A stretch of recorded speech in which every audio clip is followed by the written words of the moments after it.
بسم اللہ الرحمن الرحیم۔ یسألون، وہ سوال کرتے ہیں، کا اے نبی آپ سے، عن بارے میں، الشہری مہینوں، الحرامی حرمت والے، قتال کے جنگ کرنا، فی میں ہی کہ ان میں جنگ کرنا کیسا ہے۔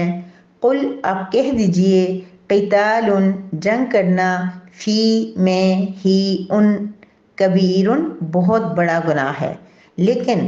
واو اور صد روکنا، عن سے، سبیلی راستے، اللہ کے، واو اور کفر انکار کرنا،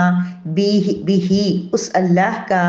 واو اور المسجدی مسجد الحرامی حرام اور مسجد حرام سے روکنا،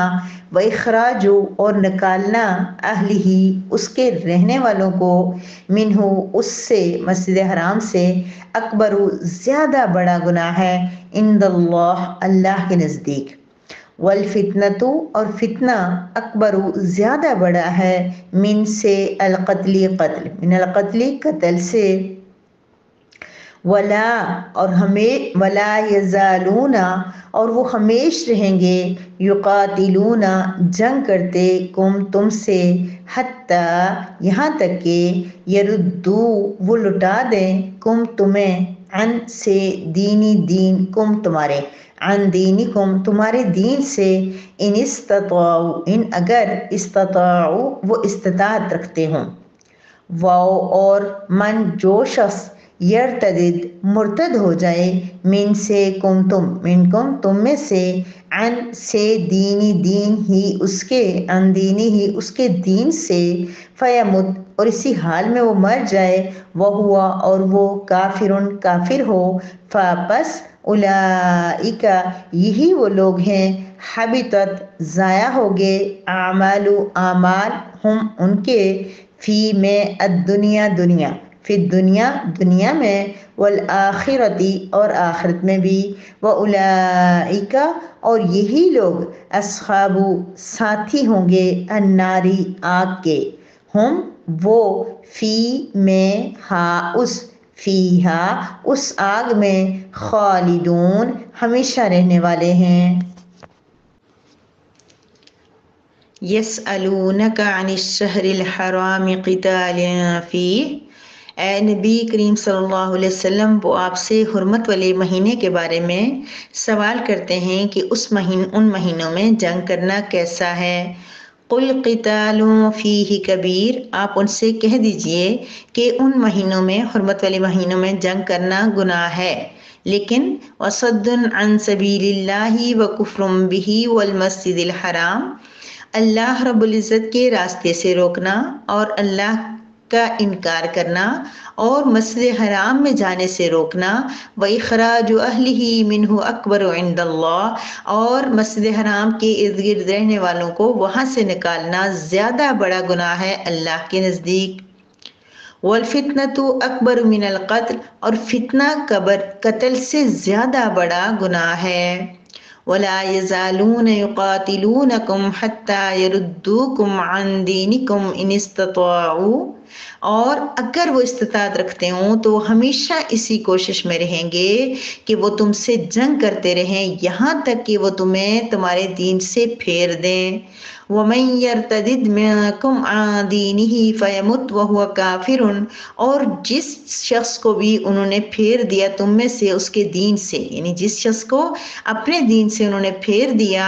اور وہ مر گیا اس حال میں کہ وہ کافر تھا، تو فَأُولَئِكَ حَبِطَتْ أَعْمَالُهُمْ فِي الدُّنْيَا وَالْآخِرَةِ یہی لوگ ایسے ہیں کہ ان کے اعمال دنیا اور آخرت میں ضائع ہو گئے، وَأُولَئِكَ أَصْحَابُ النَّارِ اور یہی لوگ جہنم کے ساتھی ہیں، اصحاب النار آگ والے ہیں، ہم فیہا خالدون وہ اس آگ میں ہمیشہ رہیں گے۔ نحمدہ و نصلی علی رسولہ الکریم، اما بعد، سورہ بقرہ کی آیت نمبر 217 ہے، جس میں اللہ رب العزت جنگ اور جہاد کے بارے میں کچھ اقوال اور کچھ اصول بیان فرما رہے ہیں۔ آیت مبارکہ تھوڑی سی بڑی ہے لیکن امید ہے میری پیاری بہنیں ہمت سے کام لیں گی۔ کیونکہ ترجمہ آسان ہے اور شروع دن سے جو بہنیں یاد کر رہی ہیں انشاءاللہ ان کو اب یاد کرنا اتنا مشکل بھی نہیں لگتا ہوگا، اس لیے اس کو میں نے ہاف نہیں کیا ہے۔ اللہ رب العزت یہ فرما رہے ہیں کہ یسألونک عن الشہر الحرام قتال فیہ، اے نبی آپ سے صحابہ کرام مسجد حرام حرمت والے مہینوں کے اندر جنگ کرنے کے بارے میں پوچھ رہے ہیں کہ حرمت کے مہینوں میں جنگ کرنا کیسا ہے۔ تو حرمت والے مہینے 4 ہیں، آپ کو پہلے سے بھی بتایا، رجب، ذی القعدہ، ذی الحج اور محرم۔ یہ 4 مہینے ایسے ہیں کہ حضرت ابراہیم علیہ السلام کے دور سے لے کے ان میں جنگ کرنا جو وہ ممنوع تھا، جنگ نہیں کی جاتی تھی۔ لیکن گزشتہ کچھ آیات مبارکہ کے اندر سورہ بقرہ کے اندر ہی ہم نے یہ پڑھا ہے کہ اگر دشمن حملہ کر دے تو پھر بھی اجازت دے دی گئی تھی کہ آپ ان پہ جوابی کارروائی کر سکتے ہیں۔ سوال یہ پیدا ہوتا ہے کہ کیا حرمت والے مہینوں میں آج بھی جنگ کرنا جائز ہے یا نہیں؟ تو اس میں علماء کرام کا اختلاف ہے۔ جمہور طبقے کا یہی خیال ہے کہ یہ حرمت والے مہینے اب نہیں ہیں، کسی بھی مہینے میں جنگ کی جا سکتی ہے، اور کچھ اقوال یہ بھی ہیں کہ نہیں، یہ جو ہے اقدامی جنگ جیسے کسی پہ حملہ کرنا کفار پہ، وہ جائز ابھی بھی نہیں ہے ان مہینوں میں، البتہ کوئی حملہ کر دے تو جوابی کارروائی کی جا سکتی ہے۔ بہرحال ہوا ایسا کہ نبی کریم صلی اللہ علیہ وسلم نے حضرت عبداللہ بن جاش کو 8 یا 12 صحابہ کرام کا ایک دستہ دے کے بھیجا اور ان کو ایک خط دے کے بھیجا اور ان سے کہا کہ آپ فلاں جگہ جب پہنچو گے 2 دن بعد آپ نے اس خط کو کھولنا ہے، تو اس کے بعد صحابہ کرام کو سنا دینا جو آپ کے ساتھ ہیں، ان میں سے جو واپس آنا چاہیں آ جائیں، جو آپ کے ساتھ جانا چاہیں جائیں۔ وہاں گئے اور 2 دن بعد انہوں نے وہ خط مبارک کھولا۔ وادی نخلہ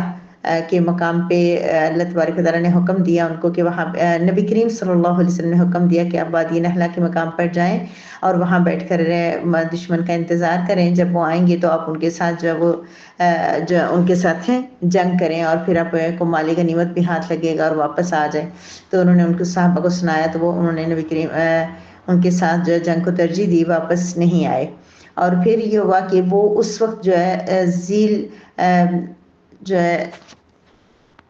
جمادی الاخری کی 29 تاریخ تھی۔ آپ کو پتہ ہے کہ کوئی مہینہ 29 کا ہوتا ہے، کوئی 30 کا ہوتا ہے، تو اس ڈیٹ میں ابھی صحابہ کرام کو یہ پتہ نہیں تھا کہ رجب کا مہینہ شروع ہو گیا، چاند نظر آ گیا ہے۔ تو دوسرا یہ کہ جنگ اور سچویشن ایسی بن گئی کہ ان کے ہاتھوں ایک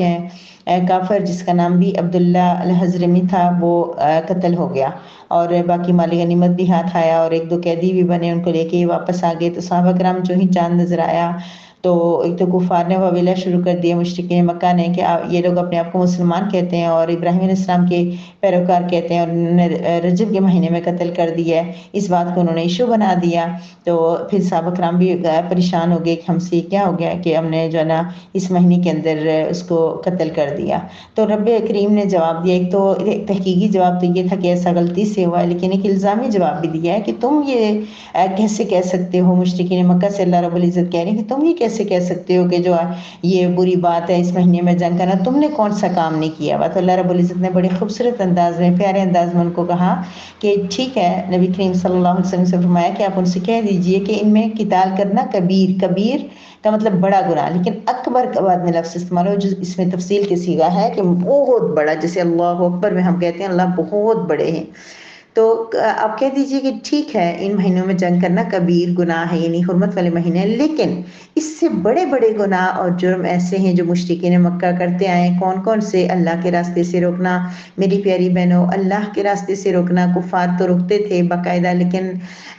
یاد رکھیے اللہ کے دین پر عمل کرنے سے رکاوٹ ہم لوگ بھی بن جاتے ہیں۔ کبھی کبھی ایسا ہوتا ہے کہ کوئی انسان، کوئی عورت بہت شوق سے جو ہے کوئی مدرسہ جوائن کرتی ہے، کوئی کورس کرنا چاہتی ہے یا شریف پردہ کرنا چاہتی ہے یا دین پہ عمل، لیکن ہم لوگوں کے کچھ چبھتے ہوئے سوالات، کچھ طنزیہ باتیں، کچھ حقیر سمجھنا، کچھ ایسے رویے ہوتے ہیں کہ ہماری وجہ سے کوئی انسان دین سے دور بھی ہو جاتا ہے۔ پتہ نہیں کیوں ہمارے دل کے اندر قرآن کریم کی اہمیت، ٹھیک ہے ہماری اعتراضات بھی بعض جگہ بجا ہوتے ہیں، ہم کہتے ہیں مدارس والے عمل نہیں کرتے اور یہ ہے وہ ہے، اس طرح کی بہت ساری بچیاں جو آج کے اعتراض کرتی ہیں،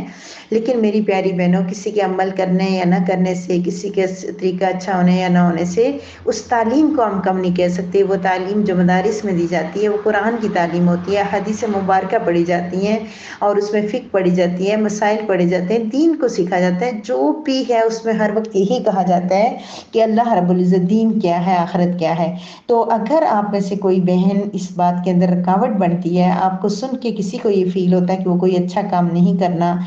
کر رہی, کوئی مدرسے میں بچی پڑھ رہی ہے, اس کو یہ کہا جائے کہ تم کون سا ڈاکٹر بن رہی ہو, تم کون سا انجینئر بن رہی ہو, بڑی کوئی تعلیم حاصل کر رہی ہو, اس طرح کی باتیں کرنا جس سے اس کی دل آزاری ہو یا کسی کا دل چھوٹا ہو, یہ بھی صد عن سبیل اللہ آتا ہے. میری پیاری بہنوں, جو قرآن سننے سنانے والی بہنیں الحمدللہ وہ سب ایسی ہوں گی کہ رکاوٹ تو دور کی بات ہے, وہ دین پھیلانے کا کہیں نہ کہیں کسی نہ کسی طرح سے وسیلہ اور ذریعہ بنے گی. تو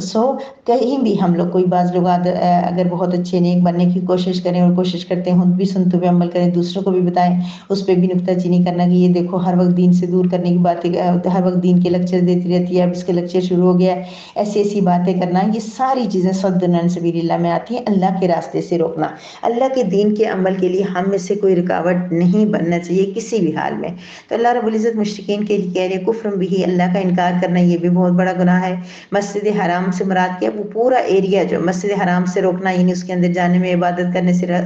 نبی کریم صلی اللہ علیہ وسلم کو 13 سال تک اتنی پابندیاں لگائی گئی, پھر جب اب مکہ سے مدینہ سے تشریف لا رہے تھے راستے میں ان کو روک دیا گیا. وہ اخراج اہلہ منہ, اور مکہ مکرمہ میں رہنے والوں کو وہاں سے نکال دینا, ہجرت مدینہ,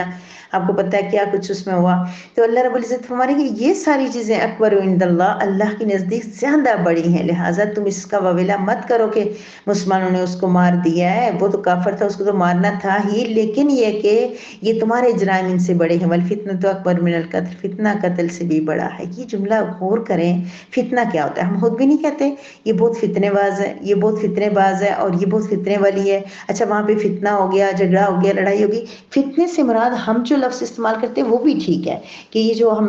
ہماری وجہ سے کوئی چغلی کرنے سے, جھوٹ بولنے سے, کسی کی دل آزاری کرنے سے, کسی کچھ کہنے سے, اگر کسی فیملی میں جھگڑا ہو گیا, لڑائی ہوگی, ایون کہ جو بڑے بڑے قتل ہوتے ہیں نا, خاندانوں کے خاندان, یہ بھی بعض اوقات کسی بچی, کسی لڑکی کی وجہ سے, کسی فیملی کی کوئی چھوٹی سی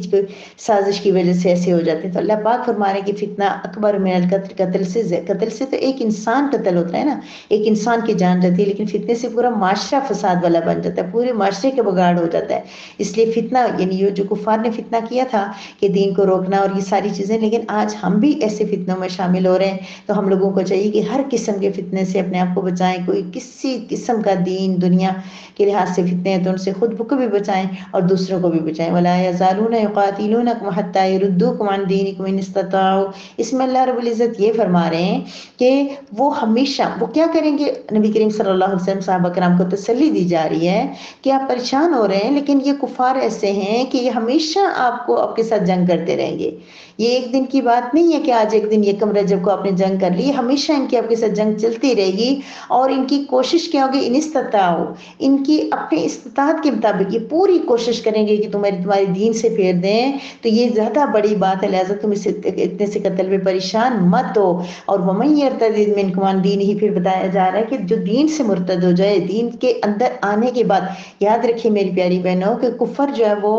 اتنا زیادہ برا نہیں ہے. جیسے کوئی کافر ہے تو اس سے زیادہ برا کون ہے, مرتد, جو دین کے اندر آ کے دین کو چھوڑتا ہے, وہ زیادہ ناپسندیدہ ہے. کافر کو مارنا جائز نہیں ہے بغیر کسی وجہ کے, لیکن مرتد کو قتل کرنا چاہیے. مرتد کا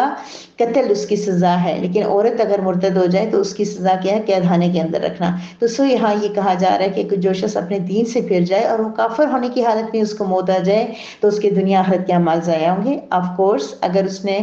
دین سے وہ پھر گیا اور اسی حالت میں اس کی موت آ گئی, تو جو اس نے حج, روزے, نماز, زکاتیں, تسبیحات کی تھی اسلام کی حالت میں, وہ تو ضائع ہو گئی, اس کا تو ان کا اجر نہیں ملا, اس کو اجر نہیں ملا. ہاں اگر کوئی انسان مرتد ہو جائے اور دوبارہ دین کی طرف آ جائے تو اس دورانیے میں اگر اس نے کچھ نیکیاں کی ہیں تو اس میں بھی اختلاف ہے, لیکن زیادہ راجی قول یہ ہے کہ اس کو بعد میں وہ اعمال اس کی طرف پلٹ آئیں گے. اس کے اعمال جو ہے وہ مرتد ہونے کی حالت میں معلق رہتے ہیں. اگر وہ اسلام کی طرف آ جاتا ہے تو ان کا ثواب اب اس کو دوبارہ اللہ رب رب العزت اپنے کرم سے دے دیں گے. لیکن اگر وہ نہیں آتا تو پھر یہ جیسے آپ کو پتہ نا کہ توبہ کرنے سے ہر قسم کا گناہ معاف ہو جاتا ہے. اس کی توبہ سے 20 کی ارتداد کا گناہ معاف ہو جائے گا. لیکن اگر اسی حال میں مر گیا تو پھر تمام کے تمام اس کے اعمال اس کے ضائع ہو جائیں گے. اور یہی لوگ اصحاب النار آگ والے ہیں. کون؟ وہ سارے اوپر والے جو صد عن سبیل اللہ کے راستے سے روکتے ہیں, جو اللہ کا انکار کرتے ہیں, جو مسجد حرام سے روکتے ہیں, اور جو اگر ہم کسی بچے کو مدرسے میں پڑھنے کا شوق ہم اس کو نہیں پڑھنے دیں, کسی بچے کو مسجد میں جا کے نماز پڑھنے کا شوق ہم اس کو نہیں پڑھنے دیں, یہ سب اس کے اندر آ جائے گی. مسجد حرام تو ہمارے پاس نہیں ہے نا, ہم یہ کہیں کہ ہم مسجد حرام سے نہیں روکتے, ہم اپنی بچوں کو اگر اپنے مسجد میں جانے سے روکتے ہیں, بچہ جماعت کے ساتھ نماز پڑھنا چاہ رہا ہے تو یہ بھی اس کے اندر آ جائے گا. اللہ تبارک و تعالی ہمیں اس سے محفوظ رکھے. اور اس مکہ کے رہنے والوں کو وہاں سے رہنے پہ مجبور کرنا, تو کسی انسان کو بھی اس کے اگر اصلی وطن سے نکالنے کی کوشش کی جائے, کسی اچھا میں ایک عملی زندگی سے پتہ نہیں پاس سے بناتی رہتی ہوں,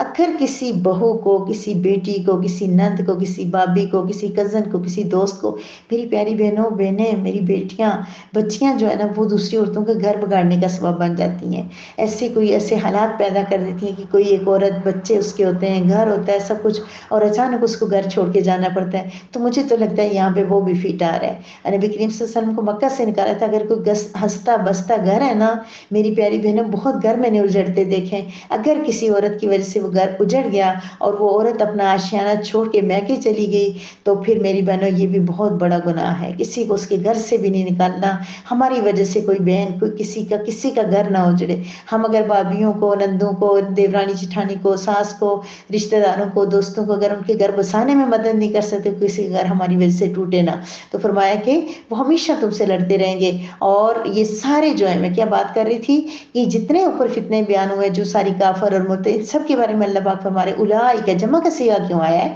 یہاں؟ تھا نا جو شخص مرتد ہو جائے, اسی کی بات نہیں ہو رہی. اولئک جمع کا صیغہ آیا, وہ سارے اوپر والے جرم ہے جو کرے گا اصحاب النار, آگ کا ساتھی ہوگا. وہ والی آگ میری پیاری بہنوں, لگ جائے نا ذرا سی تو ہم ہاتھ کھینچ لیتے ہیں, پھر بھی مہینوں سالوں ہمارا درد نہیں جاتا, جلن نہیں جاتی, چبھن نہیں جاتی. تو تصور کریں کہ ہم پورا ٹائم اس آگ میں رہ سکتے ہیں؟ نہیں رہ سکتے نا, لیکن رہنا پڑے گا. آگ میں اگر کوئی جل جائے, کسی کے کچن میں آگ لگ جائے, پورا دھواں ختم, تو انسان کیا ہوگا؟ پورا جلے گا اور مر جائے گا. آدھا گھنٹہ لگے گا, گھنٹہ لگے گا, اس کا جسم ختم ہو جائے گا اور پھر وہ مرے گا.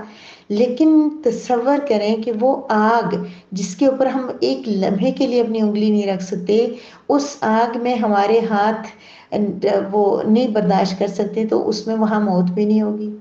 مسلسل جلنا تصور کریں, کیا آپ اور میں برداشت کر سکتی ہیں؟ نہیں. تو قرآن کریم کے اندر جس بات سے اللہ رب العزت ہمیں منع کریں گے, ہم منع ہوں گے, انشاءاللہ ہوں گے. ہم فیہا خالدون, یہ کفار کے لیے فرمایا گیا ہے. خالدون کا صیغہ جو ہے نا کفار کے لیے ہے, کہ ان کی سزا یہ ہوتی ہے کہ ہمیشہ, جو کافر ہیں وہ ہمیشہ جہنم میں رہیں گے. لیکن دل سے یقین کے ساتھ لا الہ الا اللہ پڑھنے والا انسان جہنم میں جائے گا, لیکن اپنے اعمال کی سزا بھگت کے واپس ضرور جہنم سے نکلے گا. وہ خالدون نہیں ہوگا. لیکن میری پیاری بہنوں, وہ جہنم, وہ آگ, وہ تھوڑی سی بھی برداشت نہیں ہوگی. تو ہمیں تھوڑے سے بھی بچنا ہے. اپنے اللہ رب العزت سے دعا کرنے کہ اللہ رب کریم ہمیں اس جہنم کو دکھانا بھی نہیں ہے. اللہ ہمیں دکھانا بھی نہیں, نہ ہمارے ساتھیوں کو, نہ مسلمانوں کو, نہ کفار کو, سب کو ہدایت دے دے اور اپنے دین پہ چلا دے, اور صحیح معنوں میں عمل کرنے کی توفیق عطا فرما. وآخر الدعوانا الحمد للہ رب العالمین.